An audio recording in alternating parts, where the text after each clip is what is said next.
This sitting is resumed. Honourable for Christchurch West.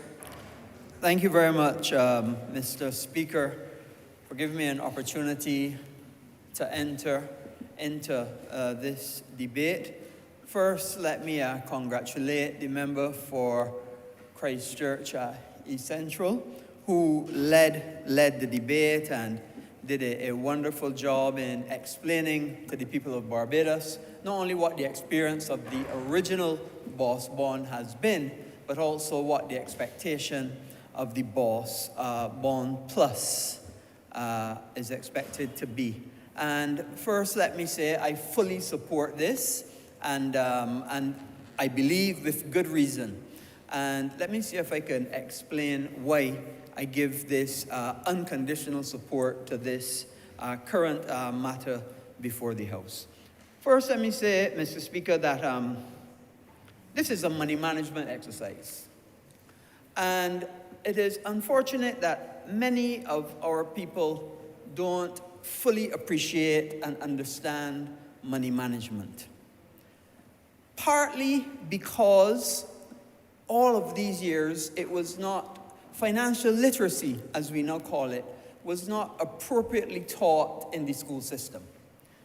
School system, maths, English, a foreign language, maybe the sciences, social science. No understanding of how to manage money. You know, sometimes, Mr. Speaker, when I speak to my colleagues in the medical profession, excellent physicians, excellent surgeons, but cannot manage $10. Cannot manage $10. So they make lots of capital by virtue of their knowledge as a physician or surgeon, whatever it may be.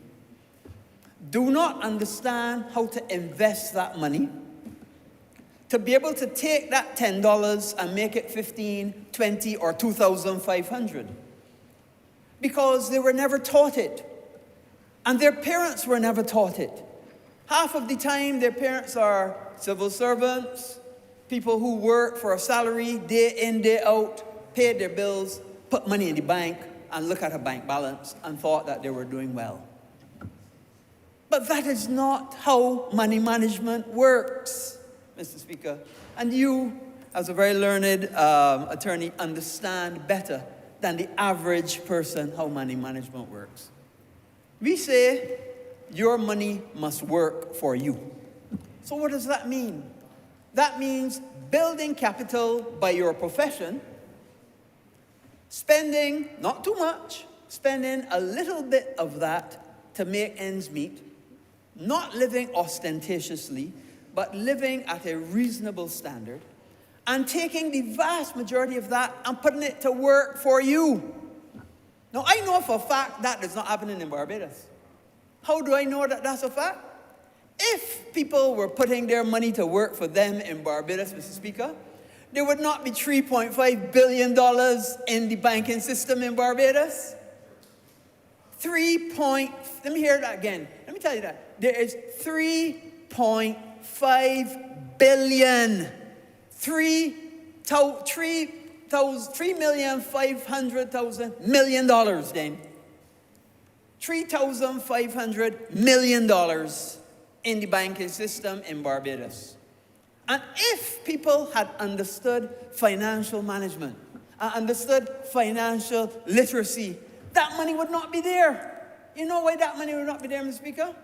Because the percentage return on that investment is less than 1%. 0.015%. So what does that mean?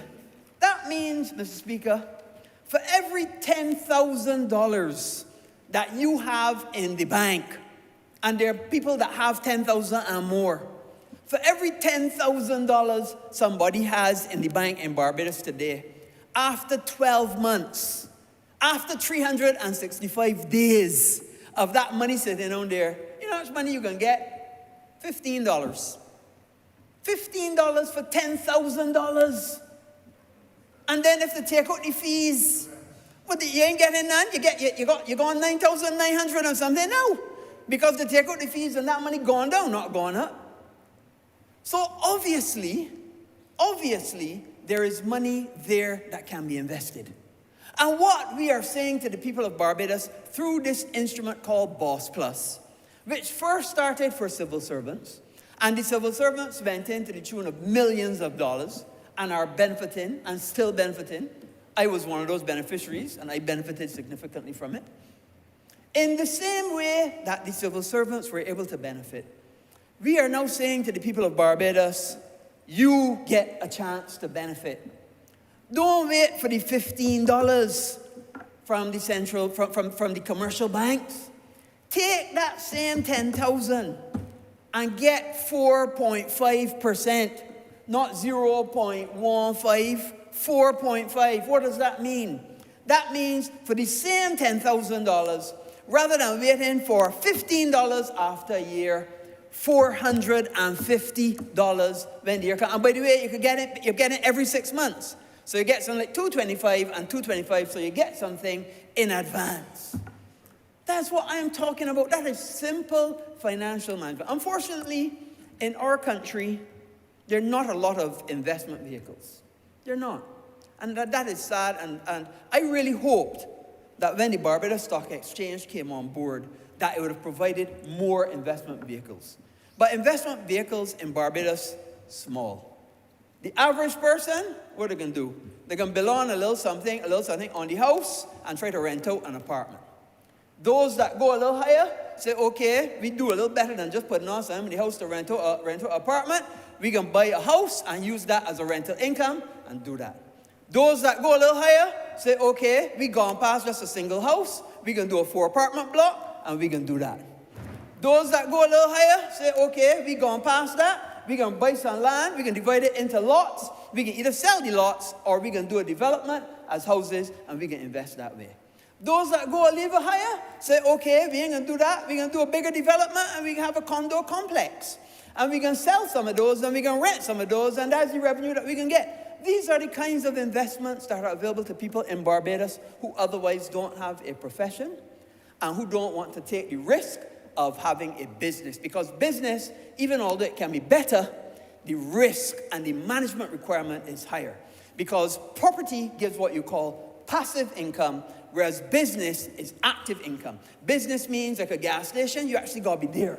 You actually got to be working with employees. You actually got to make sure the PAYE is done, the NAS is done, and then work the revenue after the losses, byproduct and all that. That's a business. That's an active investment. Property is passive investment. For somebody that has a job otherwise and wants to invest in something else. So this is a passive investment opportunity. Take that money out the bank. Buy some of these Boss Plus bonds and let not only you benefit better than you are doing now, but look at the other benefits to the country. And then, like, this money is being wasted. This money is being used on infrastructure so you could benefit. This money is being used on helping our brothers and sisters that suffered significantly from Hurricane Elsa and the freak storm. And let me tell you, Mr. Speaker, and I want to give you, I know I don't have a lot of time, but I want to give a short report. The Minister for Housing isn't, let me give a short report as the Senior Minister responsible. The response for Hurricane Elsa, the latest report that has come to me on Hurricane Elsa. So, the repairs, there were 760 houses to be repaired and 740 houses to be rebuilt. A massive undertaking, never before seen in the history of this country. Of those, what we were able to do is say, some people, if you have the wherewithal, you just get materials and you do your repairs yourself. 213 people did that. The National Housing Corporation was able to provide repairs for them, and they were able to sort themselves out. Good for them. I'm sorry that more weren't able to do it. Of that then, that meant that we had to build or repair depending on the National Housing Corporation, the Rural Development Commission, or the Urban Development Commission.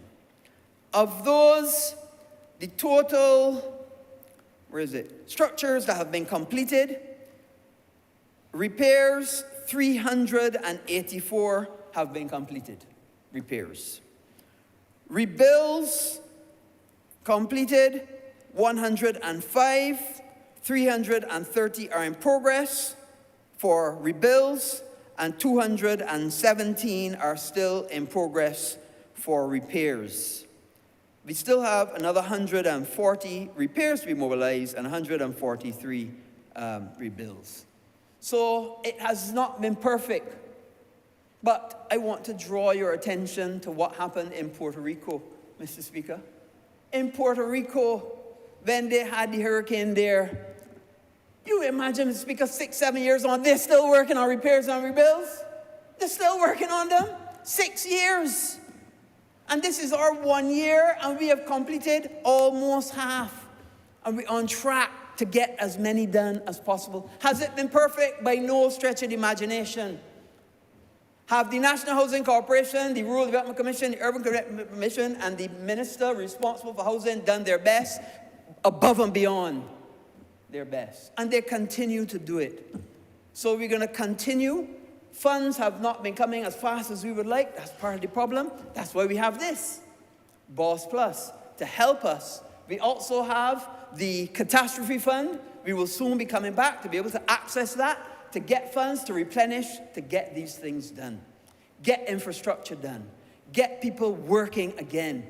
You know, I heard yesterday that every cloud has a silver lining. But you know, I also heard every silver lining has a cloud. And that's the first time I had seen it from that side of it, but I do understand. And it brings me to the point of the growth that we've been seeing in this economy. I see that I only have a few more seconds left. The growth in this economy. For the first time in almost a decade, we are seeing double-digit growth in this country. 11.8% in the first 6 months. Well, I ain't gonna go as far as 50. Well, I know for a fact that there was no growth under the Democratic Party. I know it because I used to call them the no-growth government when I was sitting on that side. So I know that unlike them, we have brought growth back to this country. Double-digit growth back to this country. And the people of Barbados have to understand, led by tourism, but you know what, construction too. And I want to tell the people of Barbados, I want to thank the member for St. Michael South Central, who did a fantastic job in the planning department of this country, bringing legislation and putting them on even keel. I want to thank the members of the Department of Planning. They used to be called Town Planning. They're now called Planning and Development. I want to be clear. They're now called Planning and Development Department. Mr. Speaker, the Planning and Development Department, since January of 2022, have issued 1,000 building permissions in this country. 1,000 building permissions, Mr. Speaker, contributing significantly to that 11.8% growth that we are now seeing in this country. Putting Bajans back to work. Getting hardware stores to sell materials.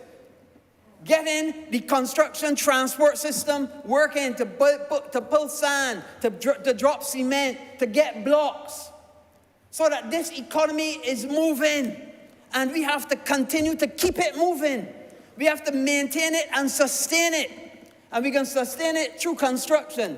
We can sustain it through hotel construction. And I want to say, Mr. Speaker, you know, Sam Lords is going to open real soon.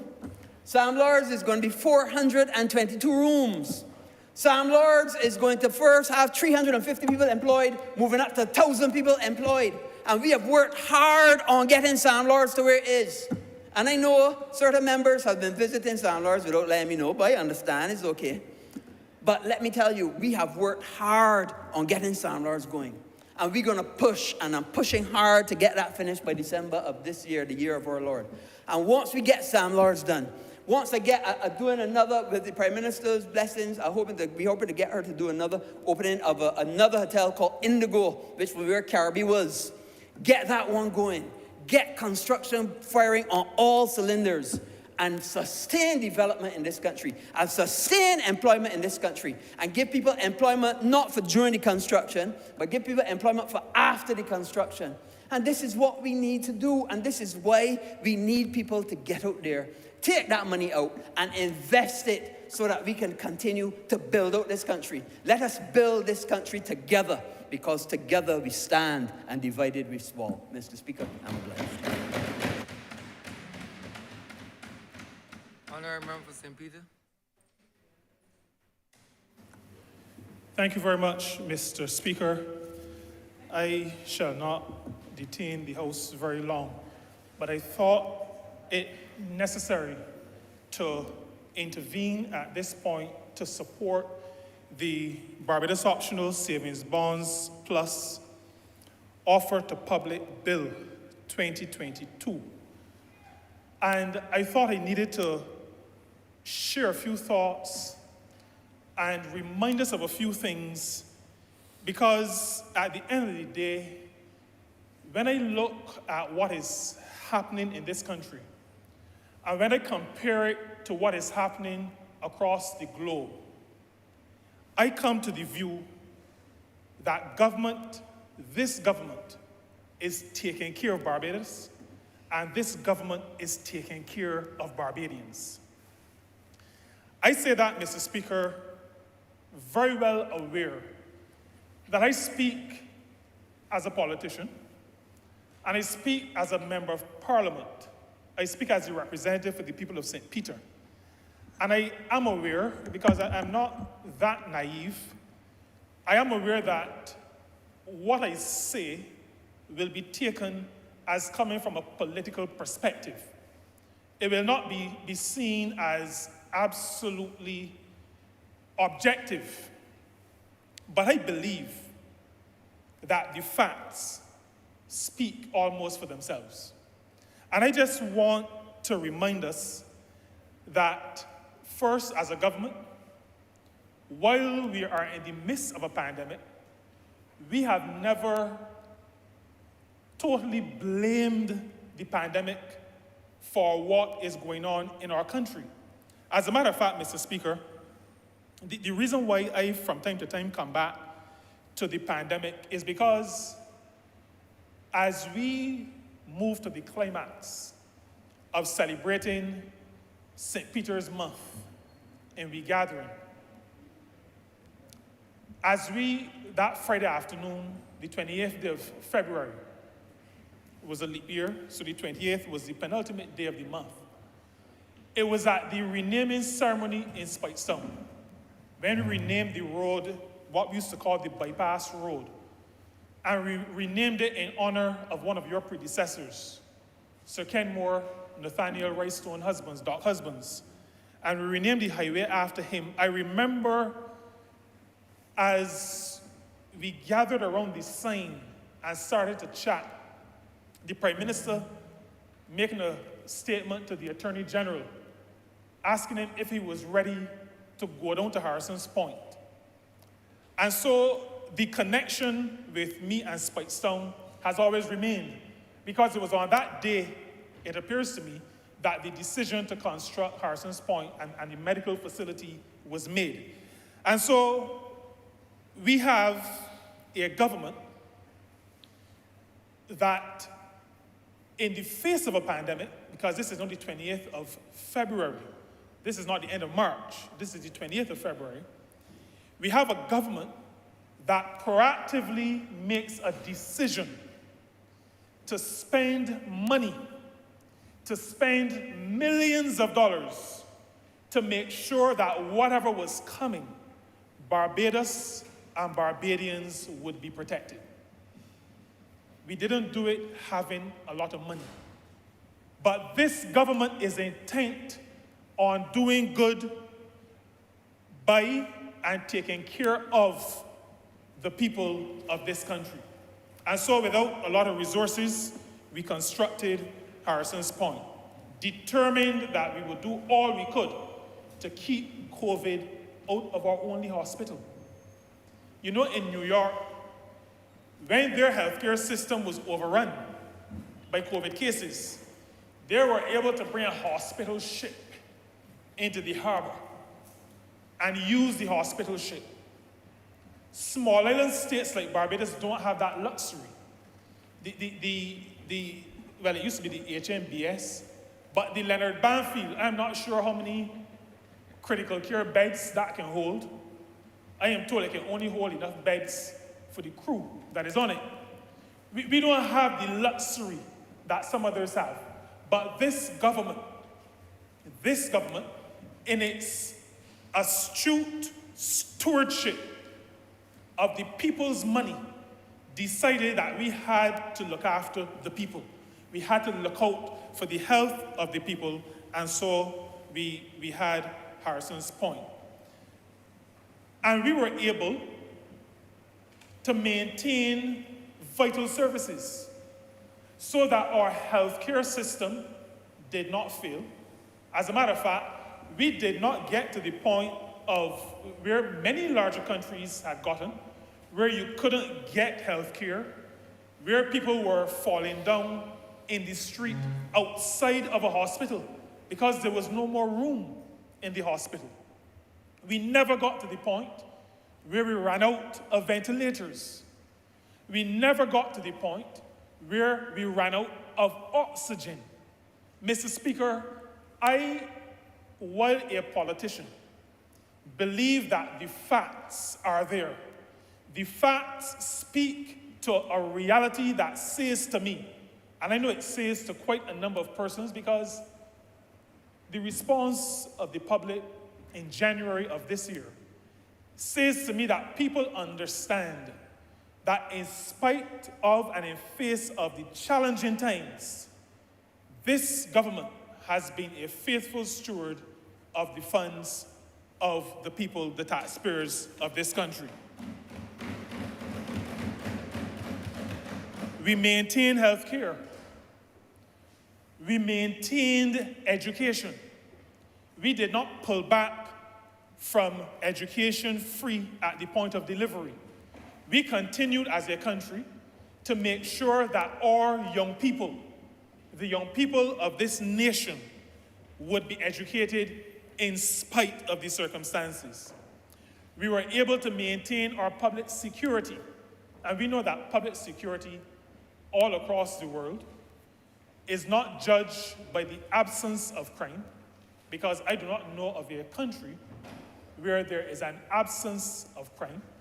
I, as a Christian, know that in a perfect society, that which I refer to as the Garden of Eden, there was sin, there was wrongdoing. So there's no perfect society. But Barbados, by and large, was able to maintain law and order in spite of the circumstances.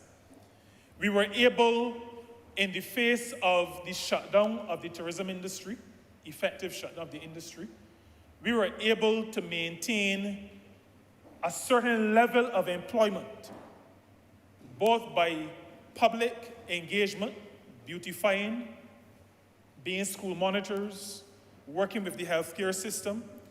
We were able to do that, Mr. Speaker, by using the funds of the people of this country, buttressed by lending from institutional, well, not institutional investors, but multilateral institutions.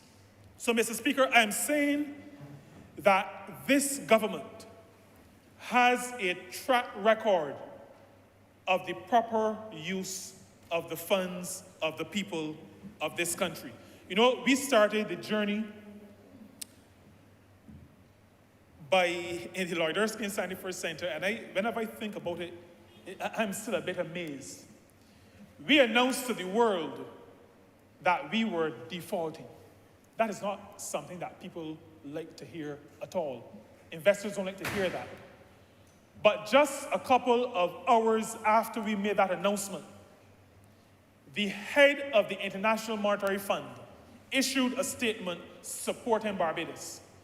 That was done because it was recognized that this country, led by this government, had a plan, had not just a plan, but a credible plan to keep Barbados afloat in the face of one of the most virulent challenges that would ever have confronted this country, particularly since independence.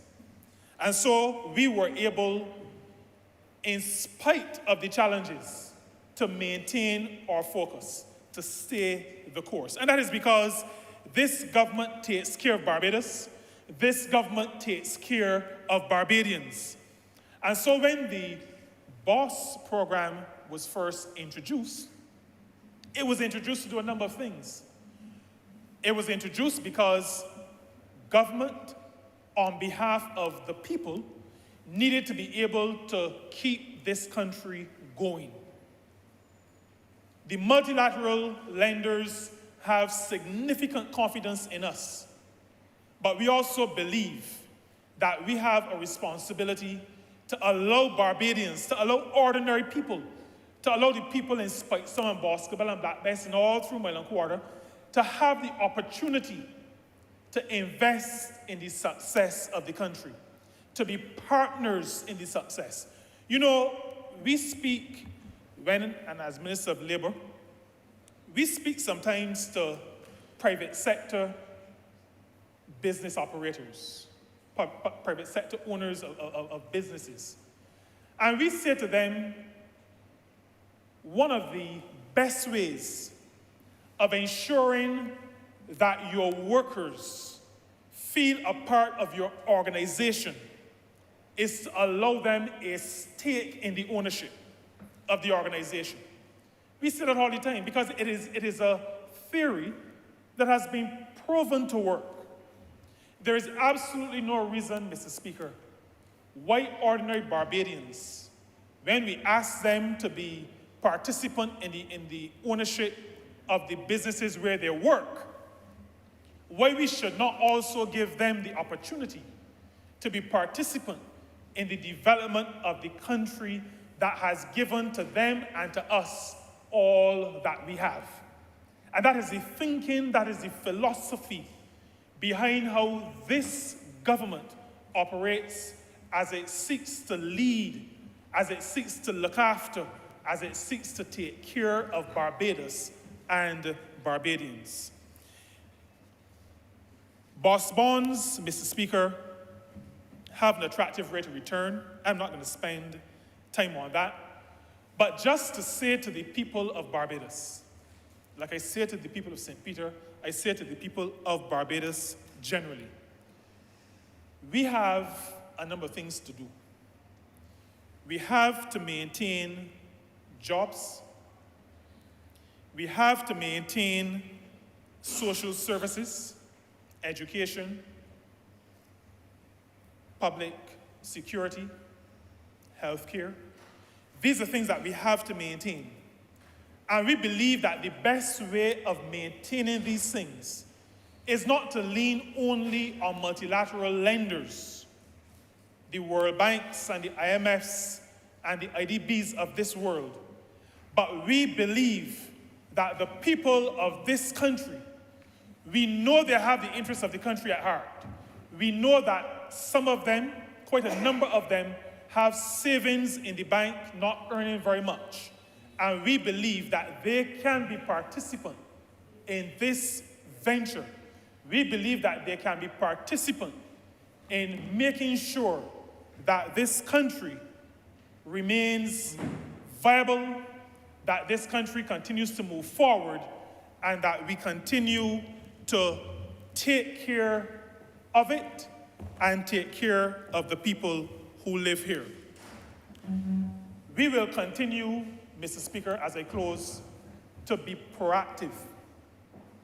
Every time I hear in the news about Sri Lanka, every time I hear about Sri Lanka, I say to myself, why did they not do what Barbados did at the time that Barbados did it. I feel for the people. When you have to wait 12 hours in a line for petrol, when you go to the supermarket or to the shop and there's very little on the shelf, Barbados and this government has been proactive. We have done our default. We have restructured our debt. We are in the process of restructuring other institutions in this country. And we have already engaged Barbadians in this effort. Boss Plus is the second engagement in this particular context of engaging Barbadians. And I commend this Barbados Optional Savings Bonds Plus bill, not just to this chamber, but I commend this bill to the people of Barbados. Let us continue to work together to make sure that we have a viable country, that we continue to be the object of not just amazement, but that we can be a country that others can look at and see how to properly take care of the people of the country. This bill has my full support, and I ask Barbadians, wherever possible, those who have savings, those who have a little extra, I encourage all of them to be participant in this so that at the end of the day, Mr. Speaker, we can continue to live in a country that does good by its people. I'm obliged to you.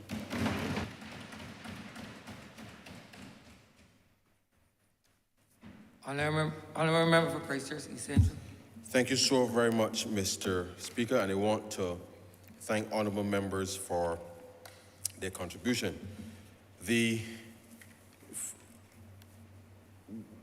All I can say, sir, in wrapping up this debate is that we have taken a clear position as a government, sir, that we must now treat whatever's ahead of us, sir, as post-pandemic. We will continue to be vigilant. We will continue to urge Barbadians to be safe, but very conscious and clear, sir, that we must now move forward with a different attitude with respect to how we are going to not just deal with each other, but how we're going to help each other, sir, to be able to lift ourselves out of this COVID slumber, if you may, sir. We've had 2 tough years where we've all had to make adjustments in our own personal and professional lives, sir, within our communities, within our business places, in government, the way that we've had to respond to the public, we've had to change. Some changes, sir, I hope certainly have been for the better. And I can only urge that as we have learned how to adapt, how to adjust, sir, and we had to do so in uncertain circumstances over the last 2 years, I ask Barbadians that as we move now to a different phase of this journey, that we must always be mindful that as a small country, as individuals, we must be as flexible, sir, as we need to be in order to confront the challenges that may arise. And certainly the world is not without its challenges. Rest assured that this government will continue, sir, not just from a fiscal perspective or macroeconomic perspective, but certainly with a very clear sense, sir, that the social stability of this country is absolutely, absolutely paramount. And therefore, as we have had to be flexible with respect to how we rejig the public finances, flexible in terms of when we do things and how we do things, and we do things sometimes very, very, very, very quickly. Other times, sir, we had to pull back and do things in a very clear and deliberate way, conscious of all the prevailing uncertainty and circumstances with us. I am confident that as Barbadians reflect now on what our track record has been in extraordinary circumstances, that as the Honourable Member for St. Peter says, whatever little you have, or how much you have, sir, investing in your future, investing in keeping this country stable, sir, is a good investment.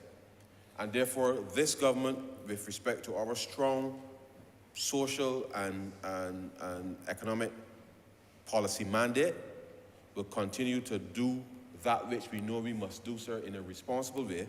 And I know, sir, that people rest comfortably when the night comes, knowing in the sense that we have been forthright, we have been faithful to the trust that they placed in us twice, sir, completely. And to the extent that where there are institutional issues, rest assured that we shall resolve those issues. As you know, sir, over the course of the last few years, former members of this chamber have found themselves, sir, before the other arm of government in another jurisdiction. And I think the public understands, sir, that what we have been doing over the last 4 years really have been in their interest, sir. And I am absolutely confident that in spite of the questions being asked in terms of the Auditor General's report, sir, and as I said, we will give some specific responses to that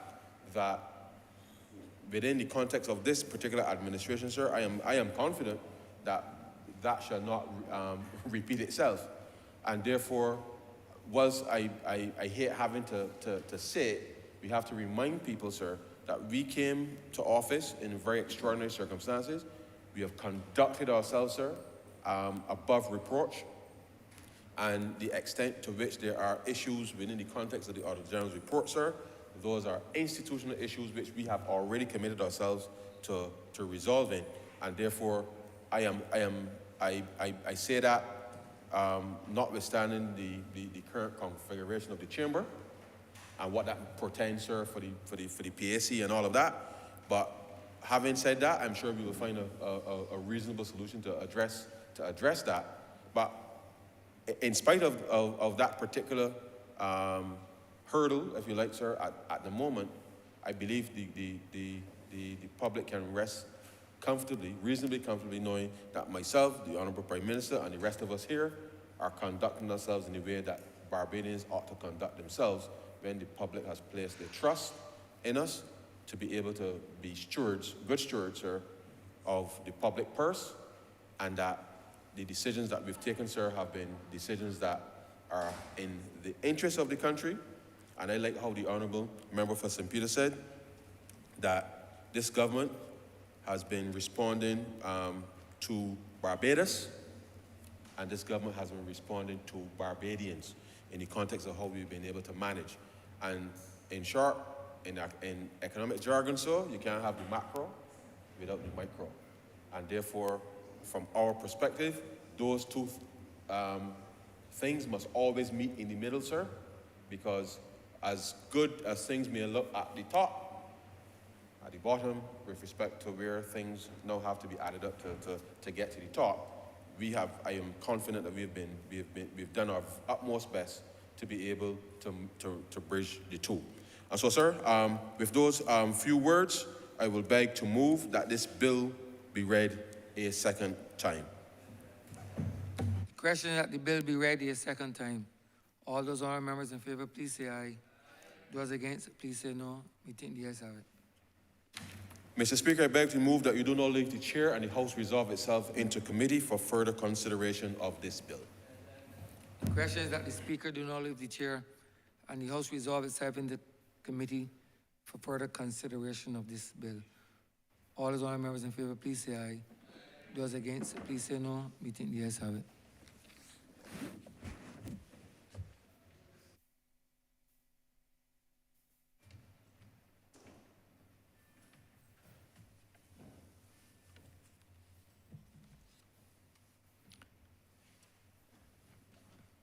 This Honourable House is now in committee.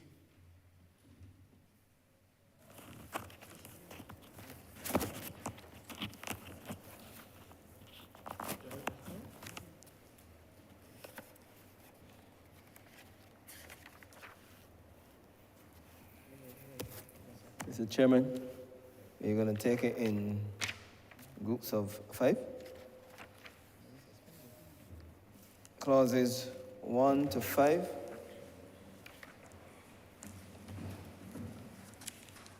Mr. Chair, I beg to move that clauses 1 to 5 stand part. The question is that clauses 1 to 5 stand part. All honourable members in favour, please say aye. Honourable members against, please say no. Methinks the ayes have it. In clauses 6 to 11. Chair, I beg to move that clauses 6 to 11 stand part. The question is that clauses 6 to 11 stand part. All honourable members in favour, please say aye. Aye. Honourable members against, please say no. Methinks the ayes have it. Schedule.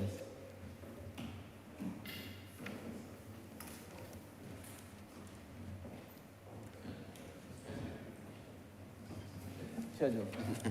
Chair, I beg to move that the schedule be the schedule of the bill. The question is that the schedule be the schedule of the bill. Honourable members in favour, please say aye. Honourable members against, please say no. Methinks the ayes have it. Chair, I beg to move that you do not report to His Honour the Speaker the passing of one bill in committee. The question is that I do not report to His Honour the Speaker the passing of one bill in committee. Honourable members against, please. Honourable members in favour, please say aye. Honourable members against, please say no. Methinks the ayes have it.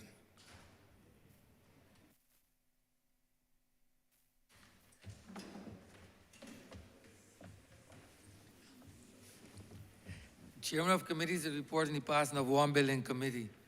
Honourable Member for Christchurch East Central. Mr. Speaker, I beg to move that this bill be read a third time. The question is that the aforementioned bill be read a third time.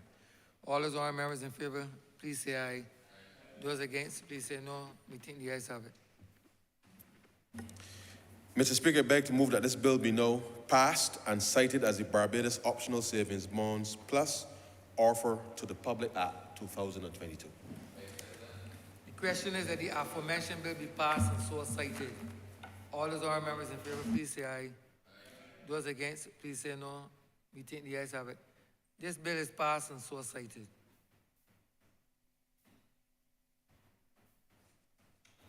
Order number 7, sir. In the name of the acting leader of the House, to move that the House resolve itself into standing finance committee to consider the grant of sums of money for the service of this island. Honourable Member for St. Joseph. Mr. Speaker, it is, Standing committee. Standing committee. sorry, yeah, Mr.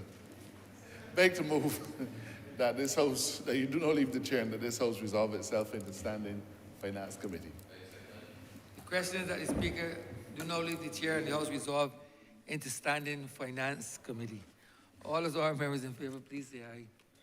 Those against, please say no. We think the ayes have it.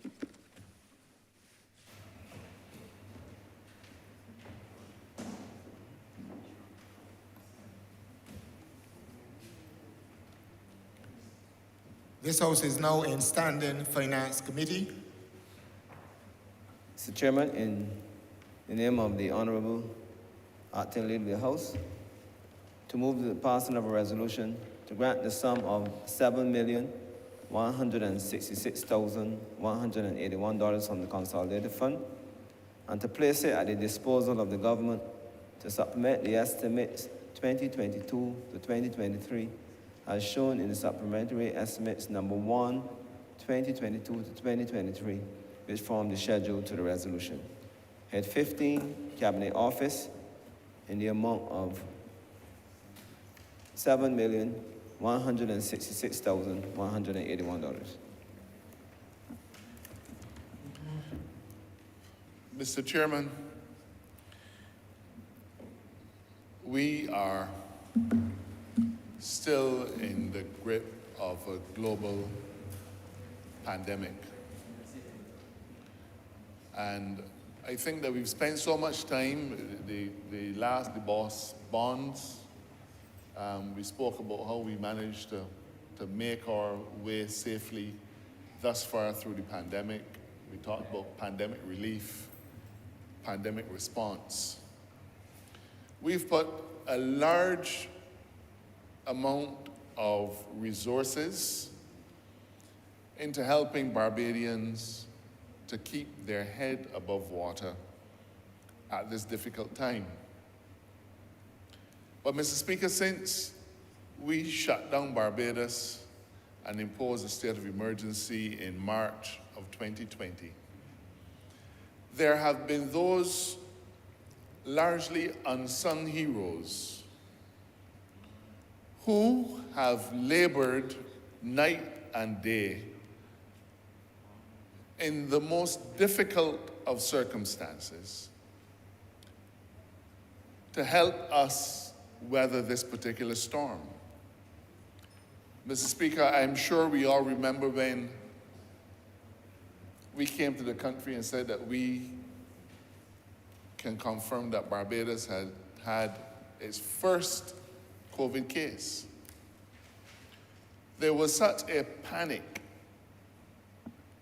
that rippled through our society. And, you know, I well remember, Mr. Speaker, that every day my sister would call me and she would ask me, "You got another case?" And I would say to her, "We have one." Sometimes we had two. And then there were days, 3, 4, 5, 8, 10 days when we had none. And every single COVID number that we registered in April and May and June of 2020 virtually caused our society to freeze because we felt that we were besieged by an illness and that we did not quite have the wherewithal to get through it. The byword on people's lips, Mr. Speaker, was PPE. We didn't have enough. In those early days, people were writing to offer to make masks. I remember the first mask I got, Mr. Speaker, Mr. Chairman, it lasted me for a few weeks. And now a face mask is so commonplace. Sometimes you put on 4 in a day because you don't remember where you put the other 3. But such was the level of anxiety in those early days, Mr. Speaker. When people were going home, having served in the police service, or going home having served in the nursing profession, and leaving their clothes at the door because they were petrified of carrying the dreaded COVID into their households. Mr. Speaker, those frontline workers, those many thousands of Barbadians who faced difficult odds, working day to day with an illness that the world had not yet fully understood. Those people, sir, we owe a debt of gratitude. And the many public servants, the many service-minded individuals who work night and day as well to keep our country afloat during those difficult times, sir, we owe a debt of gratitude to them as well. Very often a country is only able to honor a few of its citizens. For many years we've had national honors, chaired by the Honourable Minister for St. Philip West. And every year that committee will be called on to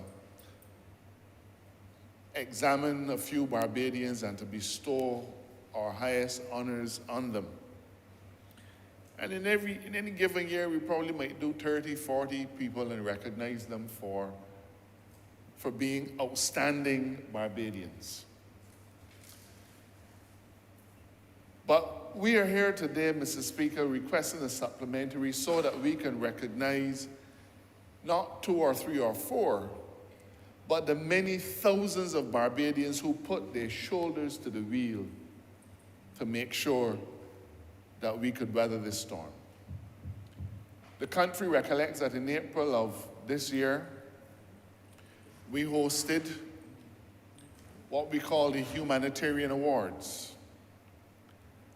And on that occasion, we began the process of thanking Barbadians, thanking our frontline workers, thanking the people who labored against the odds for the service that they gave to country. And you know, when we began to talk about the numbers of people, it seemed almost fanciful. I mean, after all, you're accustomed to just awarding 2 or 3 people, 20 or 30. But when we tried to look at those individuals, many of them, their names will never be known, at least not to the average Barbadian. But their effort, Mr. Speaker, and the ripple effect of those efforts continue to be spent today. And so in April, we gave humanitarian awards to, I believe the number, I have the exact number somewhere, I believe it was about 6,000 plus individuals. But we knew, Mr. Speaker, that there were many others who deserved recognition as well. And that our exercise of thanking Barbadians could not begin and end with our April exercise. And we will shortly be having another ceremony to recognize another 6,000 or 7,000 Barbadians for being part of that fight. And this is not an afterthought, Mr. Speaker. It's not that they were left out. It's just that we simply couldn't do all at that time. For those who remember the biblical story of the 10 lepers, and one turned and came back to say thank you. I think that's something that parliamentarians know only too well. Because often we do so many things and we wonder where the one is. Where the one is. But today is not about us. We in Parliament today are the stand-in for that one who turned back and said thank you. Today we are here as the stand-in representing all of those Barbadians who received the acts of kindness, the acts of charity, who were able to sleep well at night because the police were on the job, despite fearful odds, who were able to sleep well at night because the prison service was on the job, despite a serious breakout of COVID there. Prison officers still showing up for work day after day, and at that time I think we had them on 18-hour shifts. Day on, day off. They were locked in. 2 weeks. Couldn't go home, couldn't see their families to keep Barbadians safe. Who is thanking those individuals? Who is thanking the nurses? Who is thanking the journalists?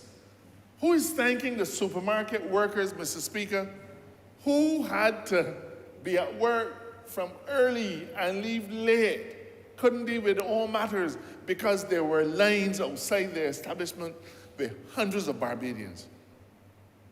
Hundreds of Barbadians trying to get into need, to get the necessaries. Mr. Speaker, I know what we went through. We here know what we went through.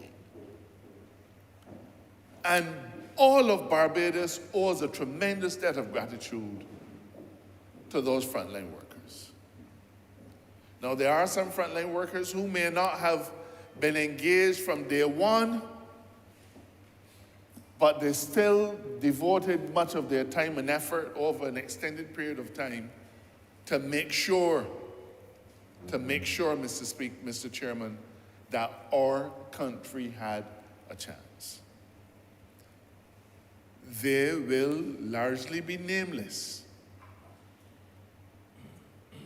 but we owe them a debt of gratitude. This country owes them a debt of gratitude. So when I talk about the lepers, Mr. Speaker, I repeat, somebody has to say to those selfless Barbadians who in the early stages were working in fear of their own lives, somebody has to say to them, thank you. the burden of expressing that gratitude rests on us. But equally, Mr. Speaker, the honor of expressing that gratitude rests on us. So why are we here? We are asking Parliament to vote the sum of $7,166,000, essentially to fulfill a commitment that our Honourable Prime Minister made on our behalf and on behalf of all of Barbados to these individuals who benefited from the humanitarian awards. We are here to carry out the promise that the Prime Minister on our behalf made to those individuals who are to benefit from the humanitarian awards. And if I can quote the excerpt from the Prime Minister's speech, the Prime Minister said, "Those who receive the Freedom of Barbados, the Honorary Freedom of Barbados, the Gold Medal of Achievement, the Humanitarian Medal, and the Humanitarian Pins, you all deserve it. But I believe that even beyond that, my government recognizes that even beyond the hazard allowance and the flexibility allowance and the overtime pay, that what we did was to have you anchor a country without a country descending into panic or fear. And for that, we shall forever be grateful. There is no amount of money that can ever represent our gratitude to you, but as we know, given how we were raised, it is always good to still have a token of appreciation to say thank you." The Prime Minister continued, "And it is against that backdrop that my government will therefore honor you further with a token of appreciation to each and every one of you in this ceremony, and in the second ceremony with a sum of $500 per person as a modest token to say thank you, thank you, thank you." We made that promise in April. This is an administration that delivers on its promises. The Prime Minister has said repeatedly that the country is not flush. It isn't.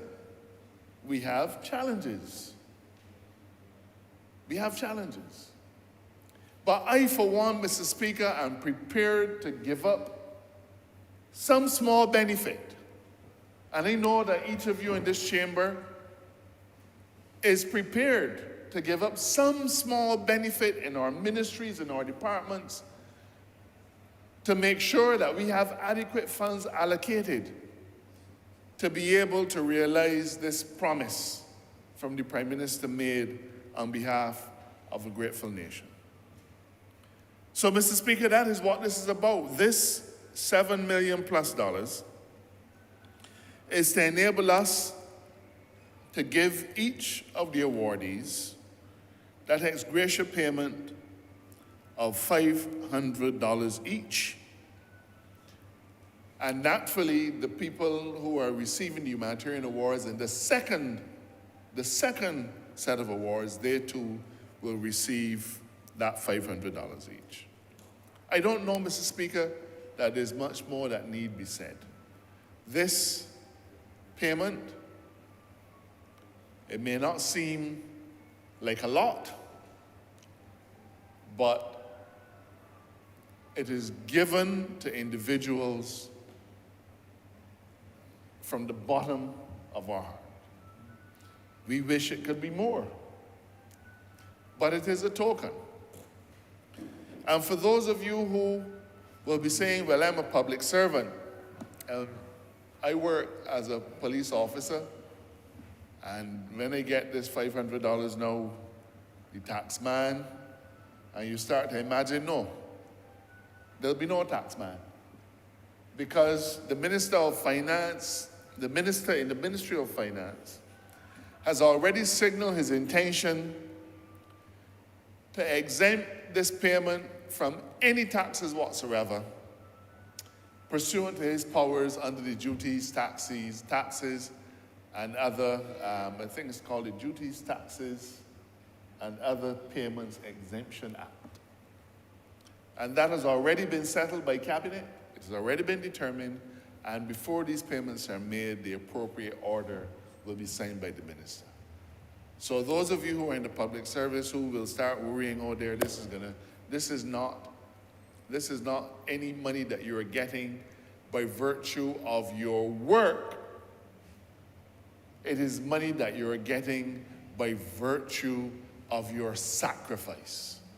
It is money that you're getting for going above and beyond what your day-to-day responsibilities required you to do. It is an expression, a mere token, but an expression of the gratitude of a country. And for each of you who will be the beneficiary of this $500 gift, each of you, I can only ask that you determine for yourself that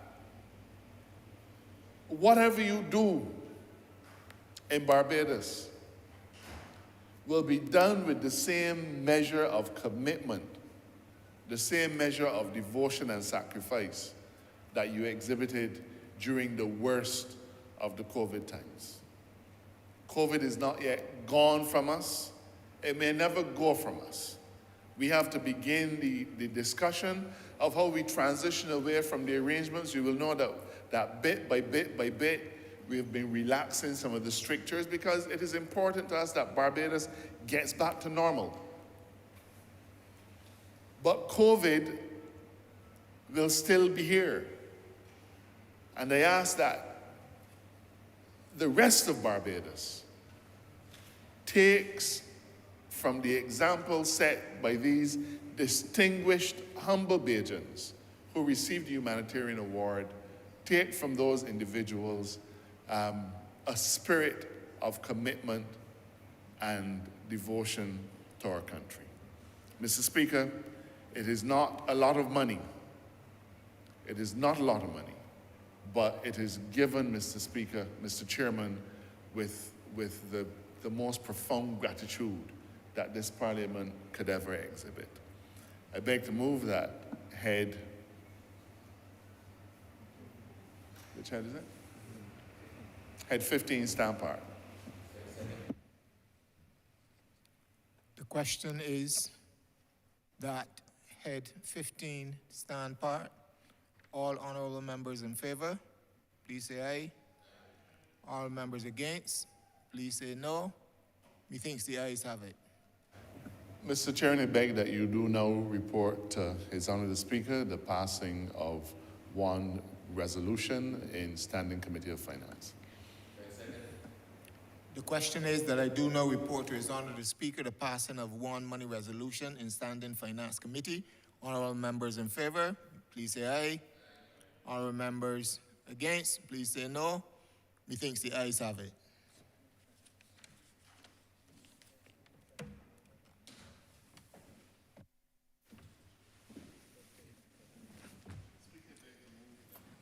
Oh, sorry.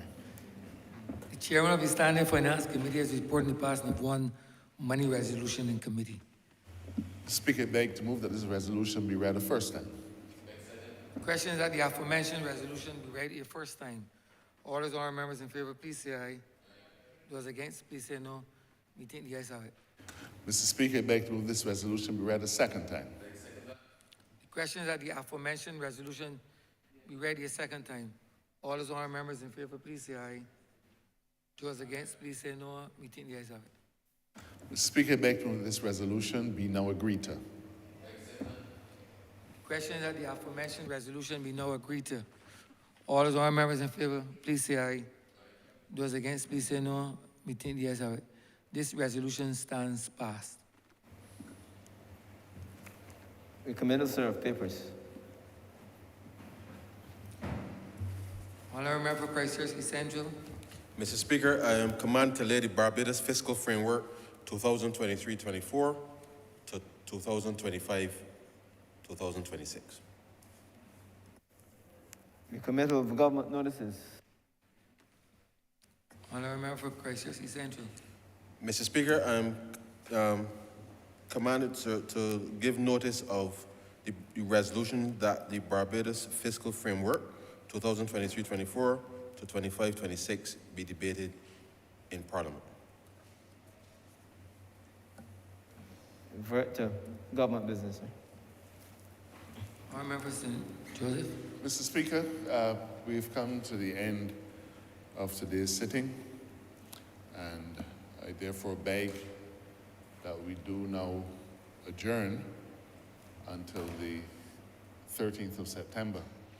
But speaking on the adjournment, Mr. Speaker, we've been at it pretty much constantly, 13th, since coming back to government. But the truth is, we've been at it pretty much constantly since May of 2018. Tradition used to have it that Parliament would have a long summer recess, which would be more or less coterminous with the school holiday. But in the musical Hamilton, George Washington is noted to have said, "Winning is easy, governing is harder." I don't want to suggest that winning our respective seats was a walk in the park. It wasn't.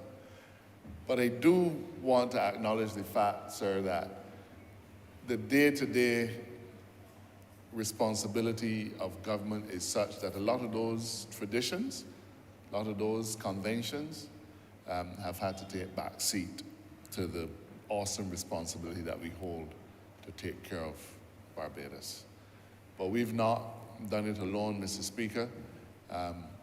For each of us, we've had the benefit of the support of Parliament staff who have been with us every step of the way. In fact, sir, they are the backbone of this legislative process.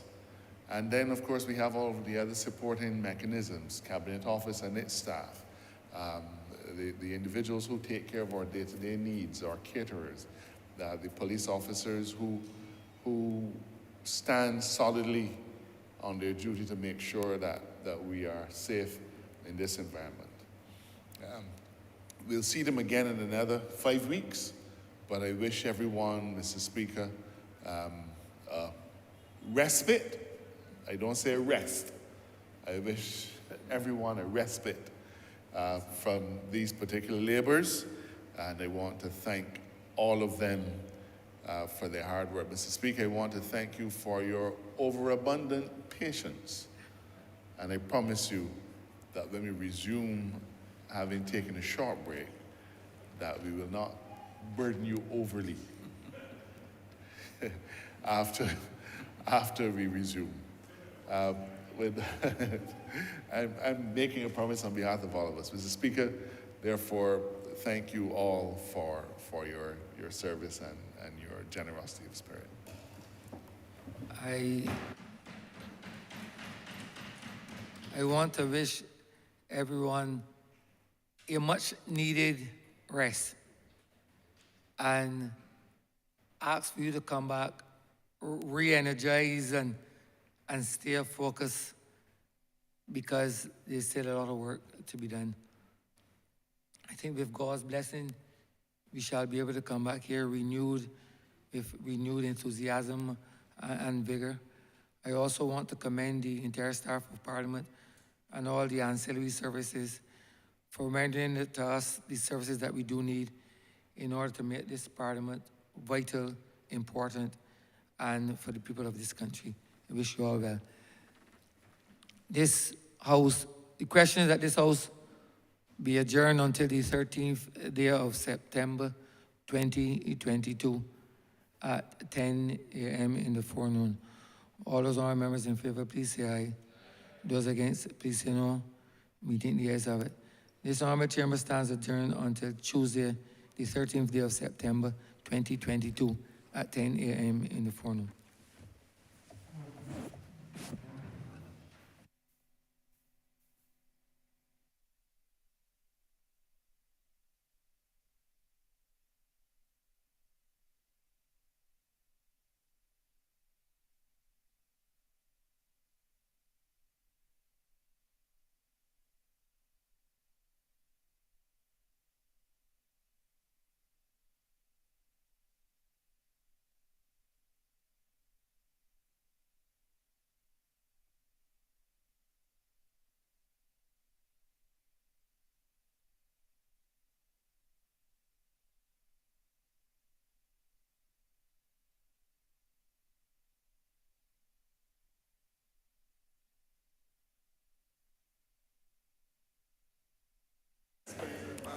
Phillips.